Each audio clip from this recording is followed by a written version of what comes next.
का पाक कलाम जो यशाया बिन आमोस की किताब, जिनके पास बाइबल मुकद्दस है, वो मेरे साथ यशाया बिन आमोस की किताब, उसका 66वां बाब, पहली 4 आयत हम पढ़ेंगे। यशाया बिन आमोस की किताब 66वां बाब, पहली 4 आयत में इस तरह से लिखा है। खुदावन यूं फरमाता है कि आसमान मेरा तख्त है और ज़मीन मेरे पाँव की चौकी। तुम मेरे लिए कैसा घर बनाओगे और कौन सी जगह मेरी आरामगाह होगी, क्योंकि ये सब चीज़ें तुम मेरे हाथ ने बनाई और यूं मौजूद हुई। खुदावंद फरमाता है, लेकिन मैं उस शख्स पर निगाह करूंगा, उसी पर जो गरीब और शिकस्ता दिल है और मेरे कलाम से कांप जाता है। जो बैल ज़बह करता है उसकी मानिंद है, जो किसी आदमी को मार डालता है, और जो बर्रे की कुर्बानी करता है उसके बराबर है जो कुत्ते की गर्दन काटता है। जो हदिया लाता है गोया सूअर का लहू गुजरानता है। जो लुबान जलाता है उसकी मानिंद है जो बुत को मुबारक कहता है। हाँ, उन्होंने अपनी अपनी राहें चुन लीं और उनके दिल उनकी नफरती चीज़ों से मसरूर हैं। मैं भी उनके लिए आफतों को चुन लूँगा और जिन बातों से वो डरते हैं उन पर लाऊंगा, क्योंकि जब मैंने पुकारा तो किसी ने जवाब ना दिया, जब मैंने कलाम किया तो उन्होंने ना सुना, बल्कि उन्होंने वही किया जो मेरी नज़र में बुरा था और वो चीज़ पसंद की जिससे मैं खुश ना था। खुदावंद की बरकत उसके पाक कलाम के पढ़े और सुने जाने पर हो, आमीन। आइए अपने सरों को एक मरतबा फिर खुदावंद के हुज़ूर झुकाएं और दुआ मांगें। खुदावंद यीशु मसीह में हमारे रहीम बाप, बड़ी आजिज़ी, हलीमी और फ़रोतनी के साथ यीशु मसीह के अजीम और कादिर नाम में तेरे फजल के तख्त के सामने आए हैं। आज तेरे दिन में तेरे लोग तेरे हुजूर मौजूद हैं कि तेरी इबादत और परस्तिश करें। तेरी शुक्रगुजारी करते हैं उन सब के लिए जो इस वक्त तेरे घर में आए। रहीम बाप, हमारी सारी सुस्ती और काहली को दूर कर और बख्श दे कि तेरे कलाम के ताबे होना सीखें। जिस तरह तेरा बंदा पौलुस कहता है कि अब मैं ज़िंदा न रहा बल्कि मसीह मुझ में ज़िंदा है, काश हमारी ज़िंदगियों में खुदावंद यीशु मसीह नज़र आए, हम घटें और तू बढ़े। तूने अपने अदना खादिम को सलामती के साथ अपने लोगों के दरमियान पहुँचाया, तेरे शुक्रगुजार हैं। तेरा अदना खादिम खुदावंद इस बात का इकरार करता है कि मैं निकम्मा हूँ, मेरा इल्म और अक्ल दोनों नाकिस हैं। तू अपने पाक रूह की रहनुमाई अता कर और जब हम तेरा पाक कलाम सुने सुनाएं तो हम सब के लिए खुदावंद बरकत का सबब बने और हम न महज इसके सुनाने वाले या सुनने वाले बल्कि इस पर अमल करने वाले बने। हमारी तमाम कमज़ोरियाँ मुआफ़ कर। यीशु मसीह के प्यारे और जलील नाम से मांगते हैं, आमीन। आज यशाया बिन आमोस की मार्फत जो खुदावंद का पाक कलाम है, उसमें सबसे पहली बात जो कही गई वो ये है कि खुदावंद यूं फरमाता है। अब ये खुदावंद के अपने मुंह के अल्फाज हैं और क्या अल्फाज हैं और खुदावंद क्या फरमाता है, आसमान मेरा तख्त है और ज़मीन मेरे पाँव की चौकी। अब इससे मुराद क्या है? मतलब इससे ये है, मुराद ये है कि खा आसमान में कुछ है, जमीन पर कुछ है, या जमीन के अंदर कुछ है, सब कुछ खुदावंद का।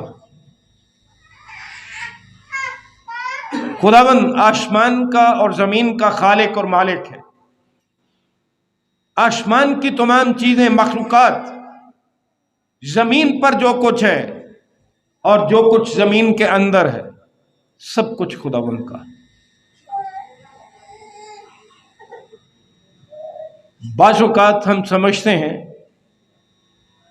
कि इस दुनिया में हमारे पास जो कुछ है ये हमारा ही है, लेकिन खुदावंद की आवाज सुन ले, इसमें बहुत सारी बातें हैं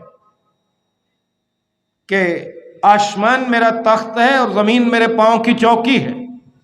हमारी बताइए कहां कोई ऐसी हैसियत बनती है कि हम किसी चीज पर, किसी बात पर फख्र और गुरूर करें। हाँ, गीत गाना हो, साज बजाना हो, कलाम करना हो, या बाकी चीजें जो, ये सारे का सारा जो है ये खुदावंद का है। और बड़ा खूबसूरत एक मंजर हमें मिलता है जब हम मुक़द्दस लूका की इंजील के 10वें बाब की 42वीं आयत पढ़ते हैं। मुक़द्दस लूका की मार्फत हमारे खुदावंद की इंजील, उसका 10वां बाब और उसकी 42वीं आयत में खुदावंद का पाक कलाम यूं फरमाता है। दो बहनों की बात है, मार्था की और मरियम की।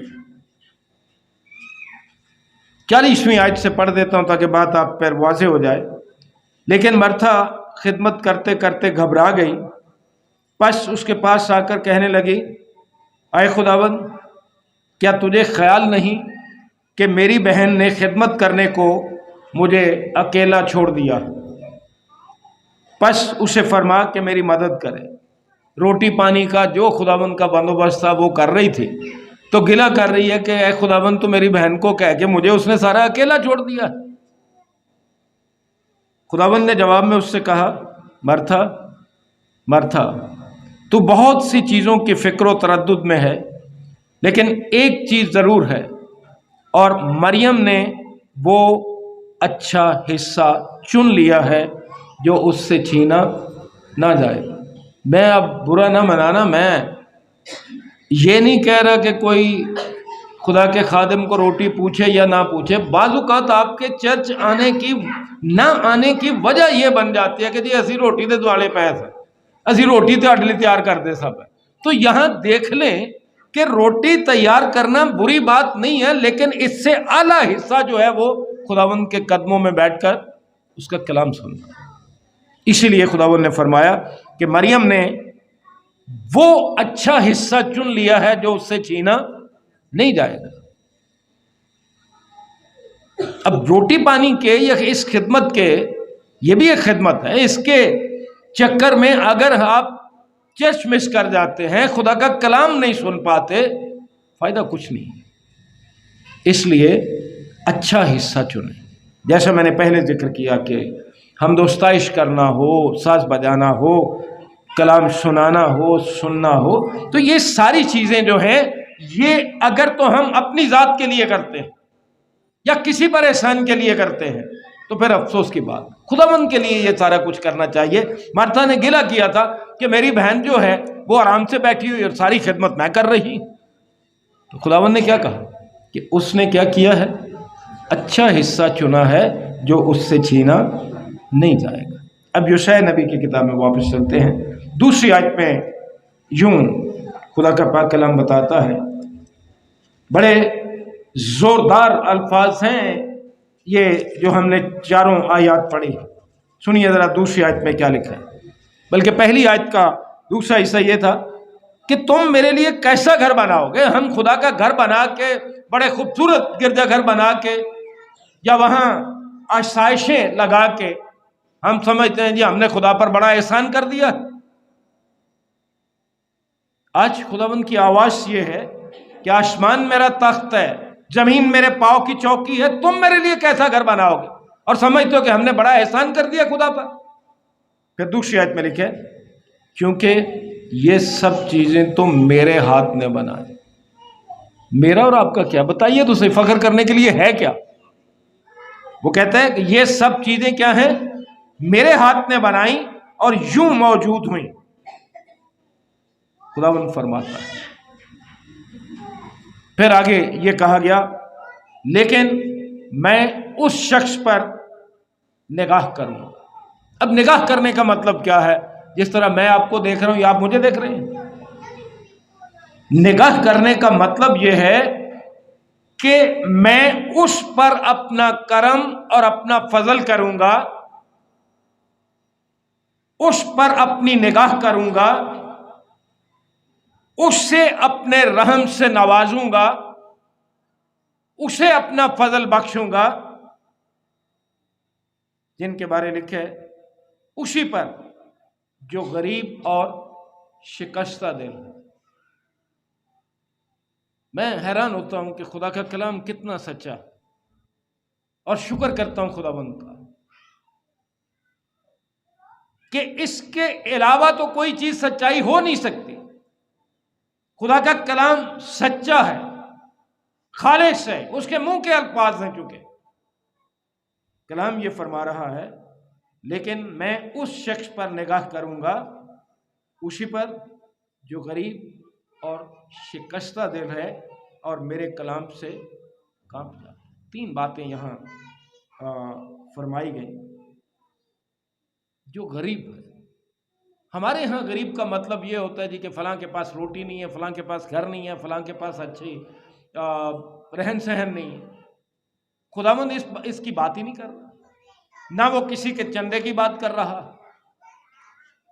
ना वो किसी की खिदमत की बात कर रहा कि फलां पादरी इतना पढ़ा है, फलां पादरी इतना पढ़ा है, कोई पादरी है, एल्डर है, क्या है क्या नहीं है, कोई क्या खिदमत करता है। खुदावंद तो इस बात की बात ही नहीं कर रहा।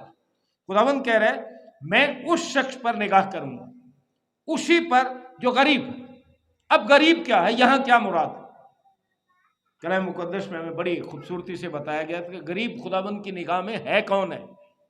मत्ती रसूल की मार्फत खुदावंद की इंजील 5वें बाब की 3री आयत में कहा गया था, मुबारक है वो जो दिल के गरीब। यहां जिस्मानी दुनियावी गुर्बत की बात ही नहीं हो रही, इस मुफलसी की बात ही नहीं हो रही। कोई कह सकता है जी मेरे पास घर नहीं है, मेरे पास पादरी को चंदा देने के लिए नहीं है, मेरे पास चर्च के कामों के लिए देने के लिए चंदा नहीं है। खुदावन उस पर निगाह करता है जो दिल का गरीब। अब दिल का गरीब क्या होता है? जो आजिज, जिसमें फख्र घुमंड नहीं है। दिल का गरीब होता है जो हलीम है, जो फरोतन है। और मसीह खुदावंद ने यह फरमाया था कि मुझसे सीखो क्योंकि मैं दिल का हलीम और फरोतन।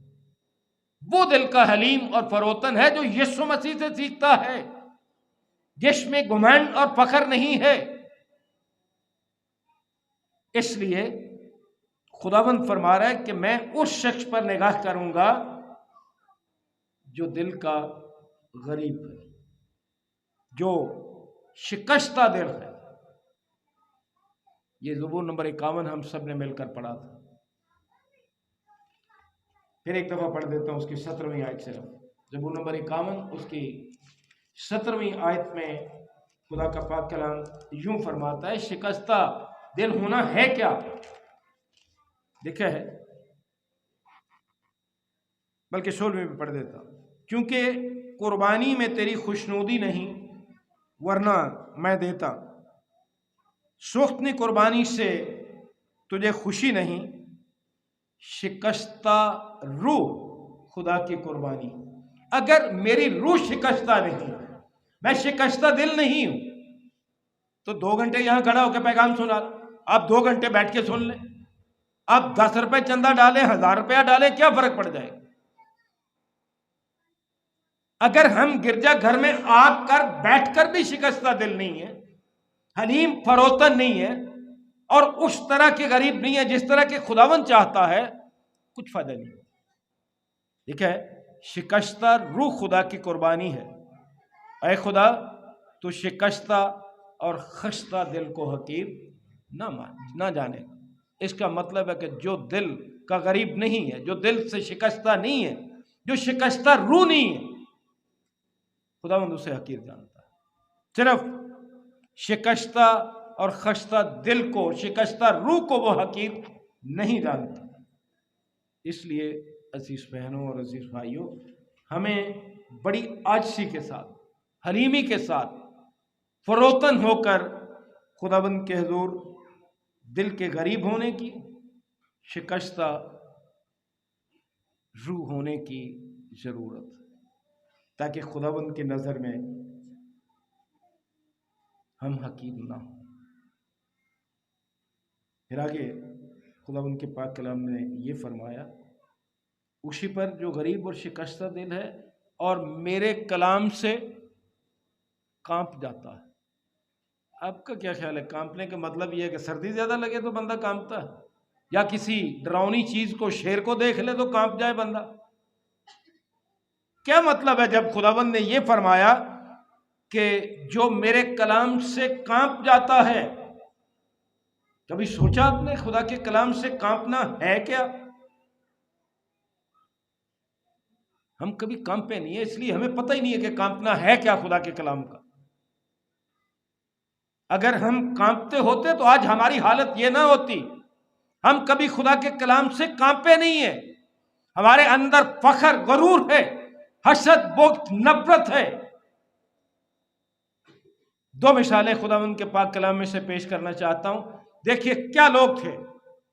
एक नबी है, एक रसूल है। पौलुस रसूल की बात हम पहले करते हैं। रोमियो का खत 7वां बाब 24वीं आयत में खुदा का बंदा क्या कहता है? रसूल है ना, इतना पढ़ा लिखा, नए नामे का आधा या आधे से ज्यादा हिस्सा उसके वसीले खुदावंद ने दिया। उसे तो बहुत भूलना चाहिए था। हमारे पास होता भी कुछ नहीं है, हम भूले नहीं समाते। यूशाया की रोमियो का खत 7वें बाब की 24वीं आयत में यूं लिखा है, हाय मैं कैसा कमबख्त आदमी हूं, इस मौत के बदन से मुझे कौन छुड़ाए। जब आप खुदा के पाक कलाम के वसीले से अपने अंदर झांकते हैं, फिर आपको पता चलता है कि आपकी हालत क्या है। जब खुदा का पाक कलाम मेरे दिल का, मेरे अंदर का, मेरे बातन का एक्सरे करता है, फिर मेरी तस्वीर वादे होती है कि मैं हकीकत में है क्या हूं। दुनिया की कोई मशीन उस तरह से मेरे बातन का एक्सरे नहीं कर सकती जिस तरह खुदा का पाक कलाम कर सकता है। और जब खुदा का पाक कलाम किसी के बातन में झांकता है, देखता है, तो फिर पौलुस जैसा अजीम आदमी, रसूल होते हुए, इस कदर पढ़ा लिखा होते हुए, पुकार उठता है, हाय मैं कैसा कमबख्त। हमने कभी अपनी इस कमबख्त हालत को जाना ही नहीं है। हमें अपने अंदर ये चीजें नजर नहीं आती। क्यों? क्योंकि हम खुदा के कलाम से कभी कांपे नहीं है। हमें यहां अपनी हालत कैसे पता चलेगी? कलाम को दिल में जगह दें, कलाम हमारे दिल में आए और कलाम मुकद्दस हमारे दिल के एक्सरसाइज करे, बातन के अंदर के, फिर हमें अपनी हालत का पता चले। आपने देख लिया कि रसूल क्या कह रहा है, मैं कैसा कमबख्त, मुझे इस मौत के बदन से कौन छुड़ाए। ये बदन मौत का बदन है, इसके अंदर शरारतें उठती हैं। मेरा मकसद सिर्फ पहला हिस्सा था कि जब इंसान खुदावंद के कलाम से कांपता है तो फिर उसकी हालत ये होती है। यहाँ दिन रात स्टेज पे, टीवी पे आप देख लें, हम खादिम जो हैं, पता नहीं हम क्या क्या करते रहते हैं, क्या क्या लोगों के सामने बयान करते रहते हैं। मुझे खुदा ने रुया में ये दिखाया, मुझे खुदा के पाकरू ने ये कहा। पाकरू ने जो कहना था कह दिया हुआ खुदा के पाक कलाम में, ये मुकम्मल है, इसके बाद किसी मुकाशफे की जरूरत नहीं है।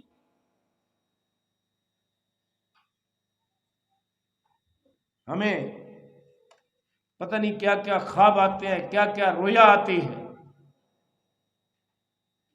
स्टेज तोड़ने को आ जाते हैं। सुनिए जरा खुदा का बंदा, मैंने कहा था एक रसूल और एक नबी की मिसाल देता हूँ, रसूल की मिसाल और अब नबी की मिसाल। यशाया बिन आमोसी की किताब 6 बाब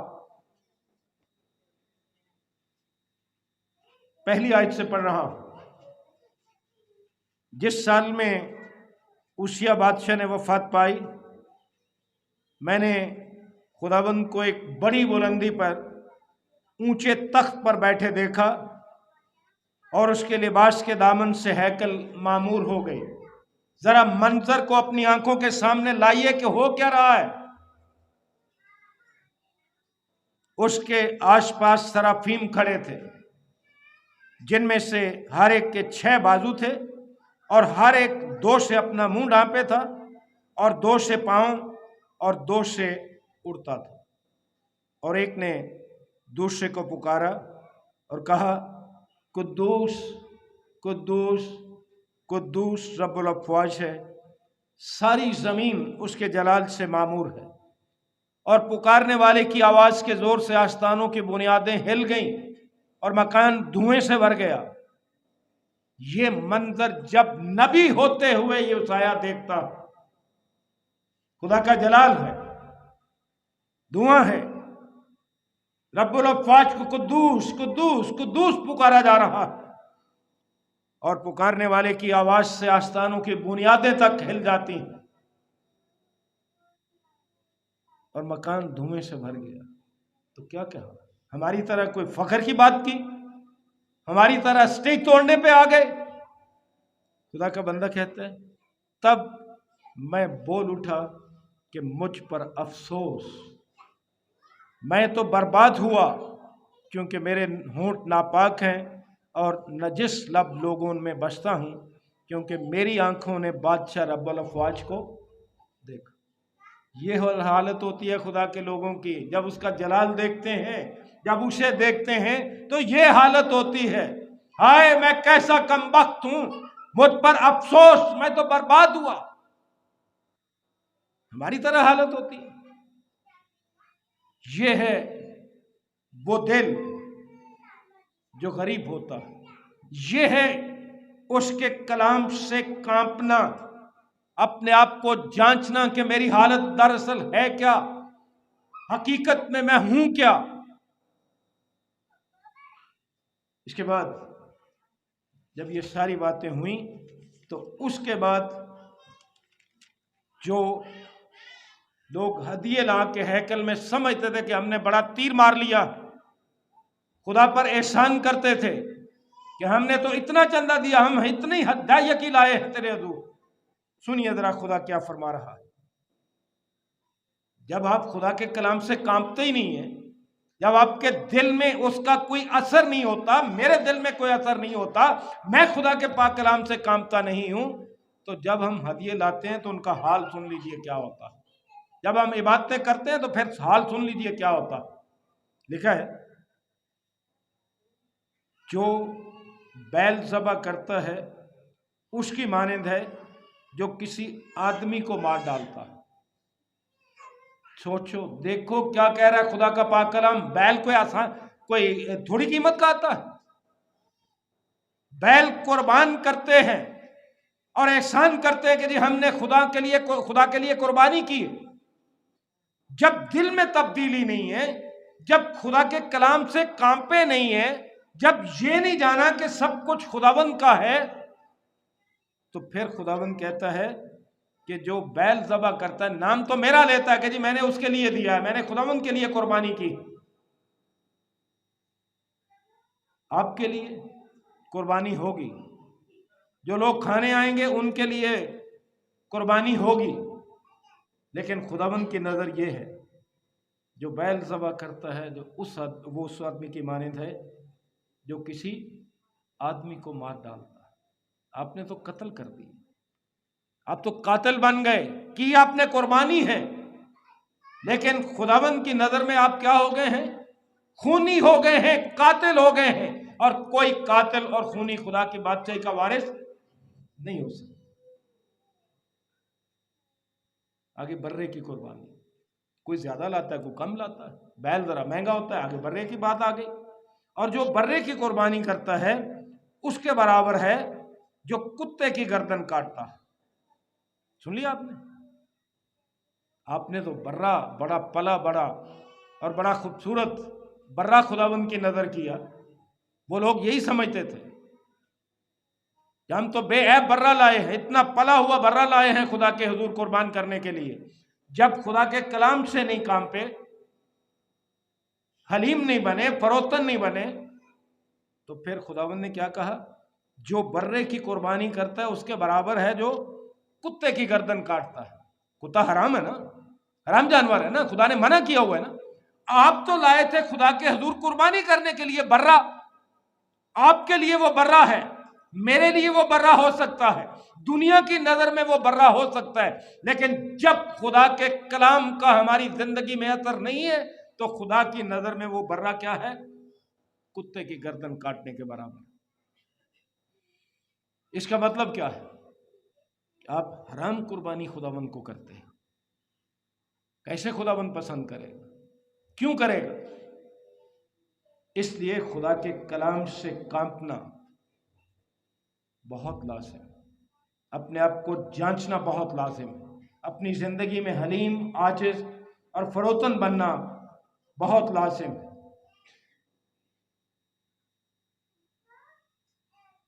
ऐसी कुर्बानी खुदा के हुजूर नामकबूल है। फिर एक और मिसाल दी गई, जो हदिया लाता है गोया सुअर का लहू गुजरानता। बैल कुर्बाना किसी काम नहीं आया, बर्रा पेश किया, नहीं पसंद किया खुदावंद ने। जब हदिये भी लाए हो तो खुदावंद ने कहा कि ये तो ऐसा है जैसे सुअर का लहू गुजरानते, क्योंकि तुम्हारे दिल में कुछ और है, जुबान पर कुछ और है और दिखावा कुछ और है। इसलिए जो हदिया लाता है गोया सुअर का लहू गुजरानता, ये भी हराम जानवर है ना, इसके भी खुदा ने मना किया हुआ है। तो अब सोचो कि हम कर क्या रहे हैं। मुझे अपनी जगह सोचने की जरूरत है, आपको अपनी जगह सोचने की जरूरत है कि हम कर क्या रहे हैं। फिर इसके साथ ही खुदावंद ने ये भी फरमा दिया। आपको पता है कि तारीख में एंटियाकस एपिफेन ने हैकल में सुअर की कुर्बानी गुजरानी थी। खुदा पसंद करता है ऐसी कुर्बानियां। मकरूह चीज को हैकल में ले आया। आज अगर हम भी ऐसा करते हैं तो खुदावंद की नजर में किसी तरह भी ये पसंदीदा नहीं। बस चर्चिस में लुबान जलाया जाता है। सुन लीजिए, जो लुबान जलाता है उसकी मानंद है जो बुत को मुबारक कहता है। लुबान जला के हम समझते हैं कि हमने बड़ा खुदा के हुजूर कोई मार्का मार लिया। खुदावंद तो ये कह रहा है जो लुबान जलाता है बुत को मुबारक कहने के बराबर है। बुत परस्त है, बुत को मुबारक कह रहा है, बजाय इसके कि खुदा को मुबारक कहे वो बुत को मुबारक कह रहा है। ज़बूर नंबर 51 हमने पढ़ा था कि 16वीं आयत पढ़ी अगर आप, वहां क्या लिखा हुआ है। ज़बूर नंबर 51 उसकी 16वीं आयत में खुदा का पाक कलाम यूं फरमाता है,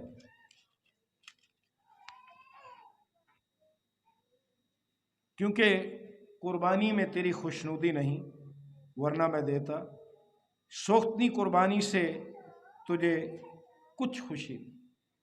क्या किया हमने ये कुर्बानियां करके, लुबान जला के ये क्या किया हमने? इससे तो उसे कोई खुशी नहीं हुई। काम तो वो करना चाहिए जो उसकी खुशनुदी है, जो उसकी खुशी। बैल कुर्बान कर रहे हैं, बड़े कुर्बान करें, हदिये लाएं, खुदावंद की खुशनुदी के लिए करने थे। और खुदावंद की इन सारी चीजों में खुशनुदी नहीं। अब क्यों खुदावंद की खुशनुदी नहीं है? हम तो बड़ी महंगी महंगी चीजें खुदा के हुजूर लाए, बैल, बर्रे, लुबान जलाया, हदिये दिए। इसलिए आगे खुदावंद खुद फरमा रहा है, जो लुबान जलाता है उसकी मानद है जो बुत को मुबारक कहता है। हाँ, उन्होंने अपनी अपनी राहें चुन ली और उनके दिल उनकी नफरती चीजों से मसरूर। सारी वजह यह है कि हमने अपनी अपनी राहें चुन ली हैं, इबादत के लिए अपने अपने तरीके अपना लिए हैं। जो हमें राह पसंद होती है उसको इख्तियार करते हैं। कहते हम ये हैं कि जी हम खुदावंद की इबादत कर रहे हैं, करते अपने तरीकों से हैं, दिखावे के लिए आते हैं, दिखावे के लिए हदिये देते हैं, दिखावे के लिए कलाम सुनाते हैं, दिखावे के लिए सुनते हैं।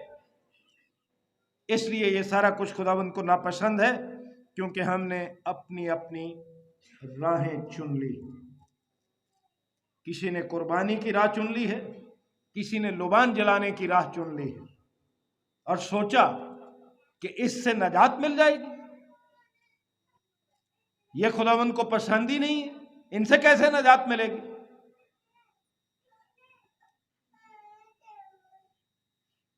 लिहाजा खुदा चाहता है अजीजों, और हमें बताना चाहता है आज, अगर ये सब कुछ नजराने लाना, कुर्बानी करना, लुबान जलाना, कलाम सुनना सुनाना, खुदावंद के घर में आना, इबादत प्रस्तुत करना, जो कुछ भी आप करते हैं, अगर ये यीशु मसीह के बगैर है तो हकीकतन बेफायदा।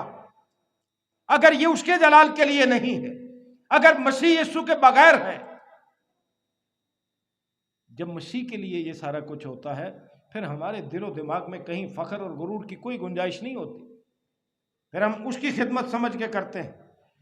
अगर ये यीशु मसीह के बगैर है, एक बात तो ये हो गई कि खुदा को पसंद नहीं है, बेफायदा है, बल्कि उल्टा हमें ये मुजरम ठहराता है, क्योंकि हम खुदा के हुजूर सुअर का लहू गुजराने वाले बन जाते हैं, कुत्ते की गर्दन काटने वाले बन जाते हैं, आदमी को मार डालने वाले बन जाते हैं। इसलिए हम बजाय इसके कि खुदा के हुजूर मकबूल ठहरते, हम तो मुजरम ठहर जाते हैं। और अगर यीशु मसीह के बगैर ये सारे काम हैं, फिर ये सारे काम जो हैं नफरती, खुदावंद को इनसे घिन आती है, खुदावंद इनसे नफरत करता है, और हम इनमें खुश रहते हैं। जिन कामों से खुदा नफरत करता है, हम उनमें अपनी खुशी ढूंढते हैं। चौथी आयत में लिखा है, मैं भी उनके लिए आफतों को चुन लूंगा, और जिन बातों से वो डरते हैं उन पर लाऊंगा। अगली आयत, अगला हिस्सा सुनिए क्या लिखा हो। जब मैंने पुकारा तो किसी ने जवाब ना दिया। जवाब ना देने का मतलब क्या? वही पहली बात जो मेरे कलाम से कांपता नहीं है, यहां भी वही मुराद है कि जब मेरे कलाम पर अमल नहीं किया, हमने उसके कलाम का जवाब ही नहीं दिया। जब मैंने पुकारा तो किसी ने जवाब ना दिया, मेरे कलाम पर अमल ही नहीं किया, बल्कि नफरती चीजों में मगन हो गए। जब मैंने कलाम किया, जब मैंने कलाम तुम्हारे सामने रखा, तुमने ना सुना। सुनने का मतलब यह नहीं है कि हम अपने कानों से सुन रहे हैं, हमारे कानों में आवाज पहुंच रही है। जब दिल में जगह नहीं दी, जब दिल में बैठाया नहीं है, उस पर अमल नहीं किया, तो इसका मतलब है हमने सुना ही नहीं है, सुन के पीछे डाल दिया। क्योंकि हमें बुत परस्ती अच्छी लगती है। अब देख, कोई तेल लेके फिर रहा है, कोई पानी पकड़ के फिर रहा है, कोई कहीं दुपट्टे चढ़ा रहा है, कोई कुछ कर रहा है, कोई कुछ कर रहा, क्योंकि हमें बुत परस्ती अच्छी लगती है ना। हमने खुदावंद के कलाम को अपने दिल में जगह नहीं दी। हम खुदावंद के नजर में जो नफरती चीजें थीं, हम उनमें मगन हो गए।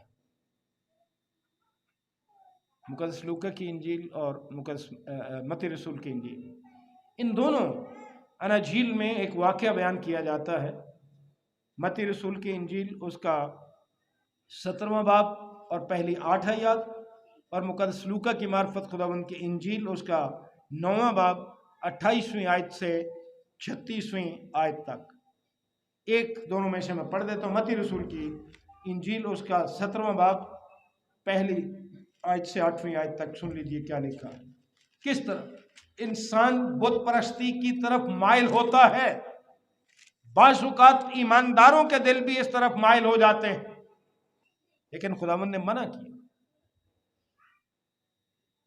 सुनिए क्या लिखा है। 6 दिन के बाद यीशु ने पतरस और याकूब और उसके भाई यूहन्ना को हमरा लिया और उन्हें एक ऊंचे पहाड़ पर ले गया और उनके सामने उसकी सूरत बदल गई और उसका चेहरा सूरज की मानंद चमका और उसकी पोशाक नूर की मानंद सफ़ेद हो गई। और देखो, मूसा और एलिया उसके साथ बातें करते हुए उन्हें दिखाई दी।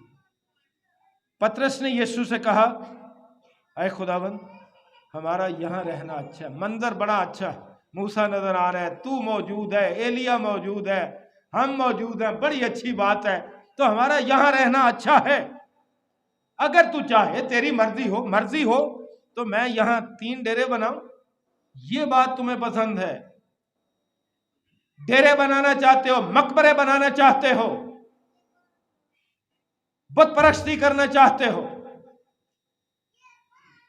तरह तरह की बुत परस्ती हमने अपने चर्चेस में शुरू की हुई है। एक तेरे लिए, एक मूसा के लिए और एक एलिया के लिए। ख्वाहिश देखो अंदर क्या, क्योंकि बुत परस्ती इंसान को पसंद बड़ी है।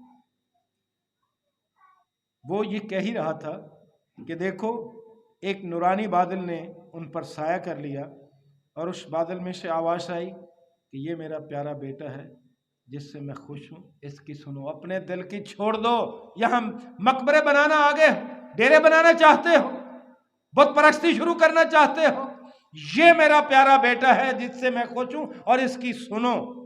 मैंने पहले गुजारिश की कि यीशु मसीह के बगैर अगर सब कुछ है तो किसी काम का नहीं, खुदा की नज़र में नफरती है। खुदावंद ने कहा, दिल के ख्याल छोड़ दो, ना बनाओ यहाँ डेरे, ना ये सोचो, इसकी सुनो। खुदावंद यीशु मसीह की सुनने की जरूरत है। लूका वाला हवाला भी आप पढ़ेंगे तो वहां आपको यही कुछ मिलेगा। इन सब बातों में भरोसा किया, उन बातों पर भरोसा किया जिनसे खुदा खुश नहीं था, इसलिए ये सारा कुछ खुदावंद की नजर में नफरती गिना। अब मुझे यह बताइए, मैं अपने आप से पूछता हूं, आप भी पूछिए, अगर मैं या आप चंदा दे के कोई एहसान करते हैं, किस पे एहसान करते हैं? ये जिंदगी जो आपको दी खुदावंद ने नहीं दी, सेहत तंदुरुस्ती दी खुदावंद ने नहीं दी, कमाने की ताकत बख्शी, अकल बख्शी, हुनर बख्शा खुदावंद ने नहीं बख्शा, तो किस पे एहसान करेंगे हम देखे? क्या खुदा को रुपए पैसे या बैलों और बर्रों की कमी है? आसमान उसका तख्त है, जमीन उसके पांव की चौकी है, तुम मेरे लिए कैसा घर बनाओगे? खुदावंद कह रहा है, ये सारा कुछ तो उसका है।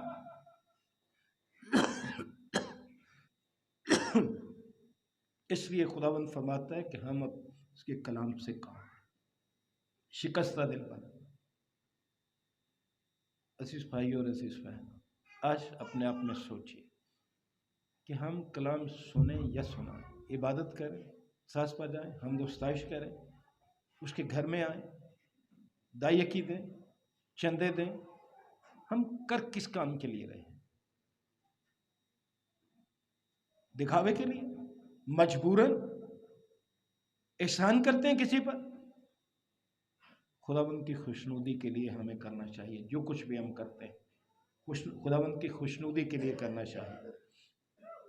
अब ये सारी बातें जैसा खुदावंद ने अपने बंदे यशायाह की मार्फत कहा, क्या कहा था कि जो बैल सवा करता है उसकी मानंद है जो किसी आदमी को मार डालता है, जो बर्रे की कुर्बानी करता है उसके बराबर है जो कुत्ते की गर्दन काटता है, जो हदिया लाता है गोया सूअर का लहू गुजरानता, जो लुबान जलाता है उसकी मानंद है जो बुत को मुबारक कहता। हाँ, उन्होंने अपनी अपनी राहें चुन ली और उनके दिल उनकी नफरती चीज़ों से मसरूफ। काश हम अपने आप को जान सकें, अपने अंदर झांके खुदावंद के पाक कलाम के सबब से, वसीले से। ये सारी चीज़ें जो हम इबादत समझते रहे, जो हम कुर्बानी करके समझ के गुजरानते रहे, हम हदिये दे के समझा कि खुदावंद की नज़र में मकबूल ठहरेंगे, ये तो उसकी नज़र में नफरती चीज़ें हो गई। चौथा ज़बूर ज़रा निकालिए आज मेरे सामने भी और आपके सामने भी। बड़ा संजीदा सवाल है खुदावंद की तरफ से,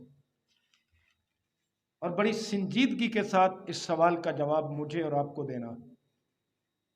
चौथी ज़बूर की दूसरी आयत पढ़ रहा हूँ, यशायाह की किताब का हवाला सामने रख के कि हम क्या कर रहे हैं। नफरती काम जो खुदावंद की नज़र में है वो जारी रखे हुए हैं। खुदा की नज़र में नफरत अंगेज चीज़ों में हम मगन हैं, अपनी अपनी राहों में मगन हैं। सुनिए खुदावंद का पाक कलाम क्या क्या मुझसे भी कह रहे, आपसे भी कह रहे, ऐ बनी आदम, कब तक मेरी इज्जत के बदले रुसवाई हो? तुम अपनी तरफ से मेरी इज्जत करते हो? नहीं, तुम अपने इन कामों से मेरी रुसवाई करते हो।